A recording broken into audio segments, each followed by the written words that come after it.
pag-ibig sa mundo ng sisid. Hatid sa inyo ng Sunsilk with Nano Complex. Bagong Bonox 3-in-1 at The Bar. Mahal ko iyong dinggin, di na ulit.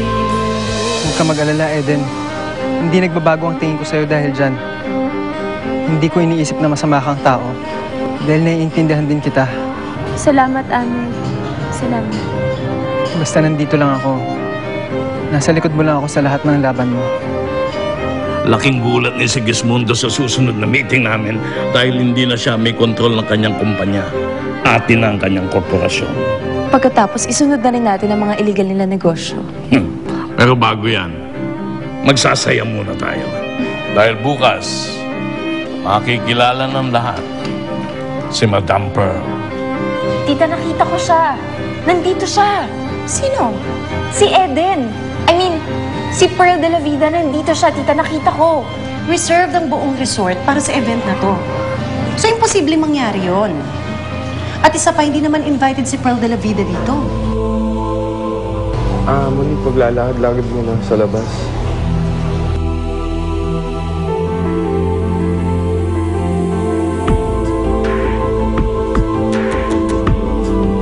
Eden?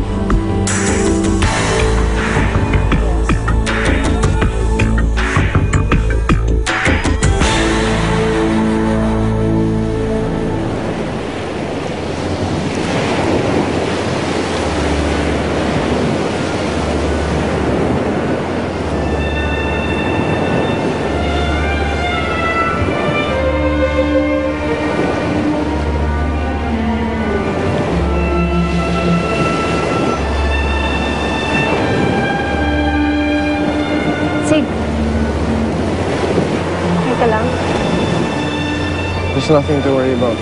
Lumabas lang ako para mag-relax. Akala ko baka you're having cold feet na. Why don't we go inside? Hindi naman pwede mag-umpisa yung party na wala tayo. Sige, mauna ka na lang. Susunod ako.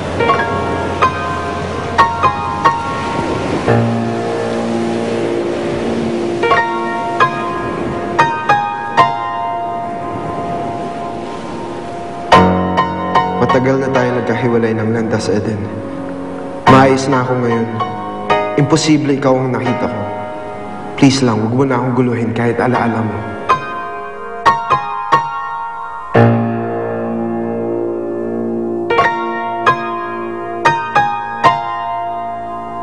Are you guys okay? Good.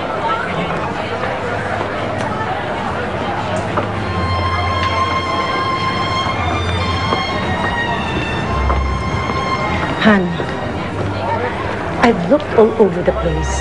At ni anino niyang Pearl de la Vida na yan, hindi ko nakita.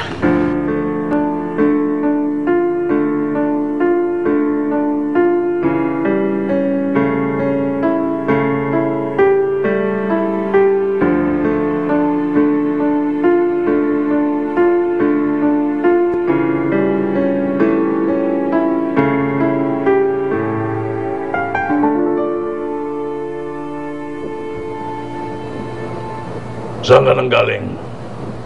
Nagpahangin lang ako sandali sa dagat. Kung nag-aalangan ka, hindi kita kailangan isama sa party. May ibang paraan pa naman para makilala ka nila. Ipinasilip ko na sa kanila nandito ako rin. Wala na akong balak pang umatras. Good. Akala ko ba sinabi mo, Monique, na inakala lang niya, nakita niya si Pearl na yun? Well, I just wanted to make sure.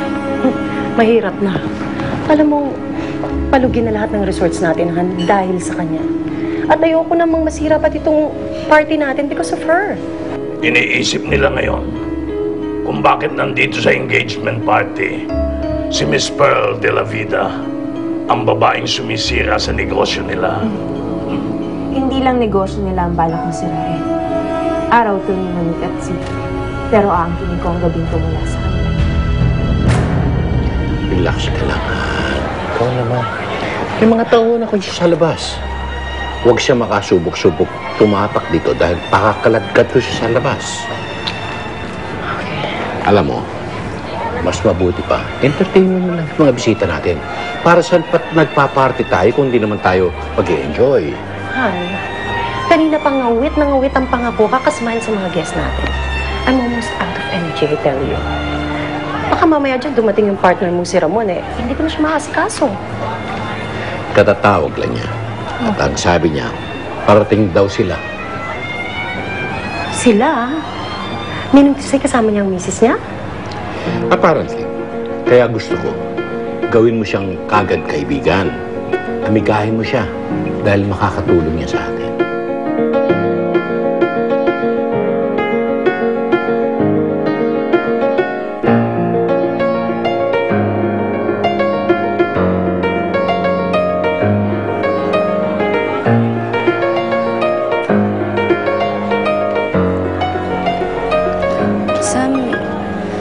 Pwede bang umuwi na lang ako?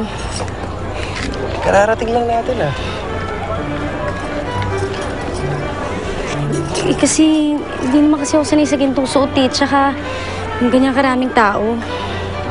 Teka lang, yan ba talaga ang pinoproblema mo o may iba pa?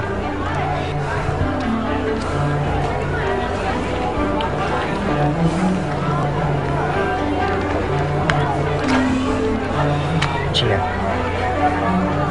matagal kitang niligawan bago mo kasi nagod. I want to share my happiness sa family ko. And now is the right time na ipakilala kita sa mga magulang mo.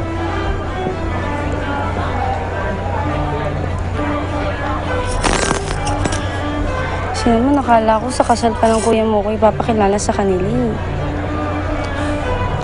Iniisip ko kasi matagal ko yun. Tsaka wala lang masama sa relasyon natin para ilihim natin. Saan paano kapag di nila ako natanggap?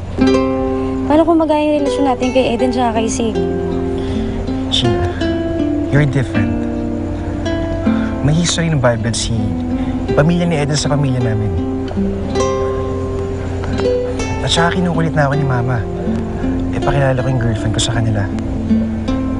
Promise, matutuwa sila kapag nakilala ka nila. Tsaka, kalimutan mo na yun. Kalimutan mo na yung mga pangit na nakaraan. Tapos na yun Wala nang bilang sa buhay natin ngayon.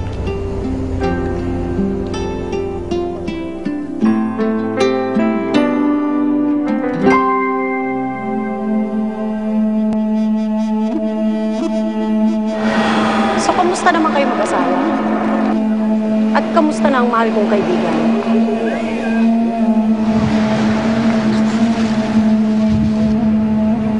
At sino naman ang babae nito?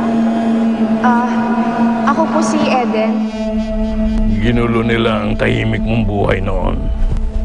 Ngayon, panahon na para guluhin naman natin ang buhay nila.